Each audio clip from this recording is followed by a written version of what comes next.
ଆପଣଙ୍କର କୋଉ ବ୍ଲକ ବିଷମ କଟକ ପଞ୍ଚାୟତ ପଞ୍ଚାୟତ ହଜାରଡାଙ୍ଗ। ଆପଣ କଣ ଅଛନ୍ତି ଆପଣ? ମୋ ନାଁ ହେଉଛି ସୁକାନ୍ତ ବେନିଆ।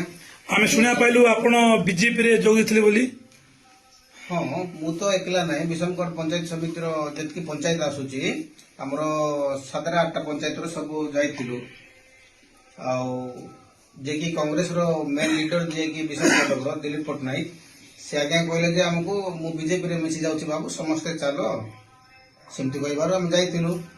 ଆମେ ସେଠିକି ଗଲା ପରେ ଜାଣିବାକୁ ପାଇଲୁ ଯେ ଆମେ ସମସ୍ତଙ୍କୁ ବିଜେପି ପାର୍ଟି ଅଫିସକୁ ନିଆଗଲା। ତାପରେ ଦିଲ୍ଲୀପ ପଟ୍ଟନାୟକ ଆଜ୍ଞାଙ୍କର ଦେଖା ଦର୍ଶନ ହେଲାନି ସେ ଜାଗାରେ।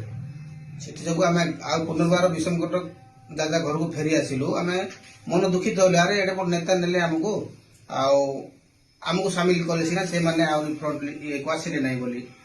ସେଥିଯୋଗୁଁ ଆମେ ମୂଳରୁ ଯୋଉ ଦଳରେ ଥିଲୁ, ବିଜୁ ଜନତା ଦଳରେ ଥିଲୁ, ଆମର ଯିଏକି ରାୟଗଡ଼ା ଡିଷ୍ଟ୍ରିକ୍ଟର ମେନ୍ ଯିଏକି ସୁଧୀର କୁମାର ଦାସ ସାର୍ଙ୍କର ନେତୃତ୍ୱରେ ଆମେ ସବୁ କାମଦାନ କରୁଥିଲୁ। ପୁଣି ପୁନର୍ବାର ସେହି ପୁରୁଣା ଜାଗାକୁ, ସେହି ବିଜୁ ଜନତା ଦଳକୁ ଯିବା ପାଇଁ ଆହୁରି ମନ ବଳେଇଲୁ। ପୁନର୍ବାର ଆହୁରି ସାମିଲ ହେଉଛୁ ସେଇ ଜାଗାରେ ଆମେ। ହେଲେ ଆପଣ ବିଧିବଦ୍ଧ ଭାବେ ବିଜୁ ଜନତା ଦଳରେ ଯୋଗ ଦେଲେ? ଭାବରେ ଡିସାଇଡ୍ କରିକି ଏକା ଆମେ ଆସିଛୁ।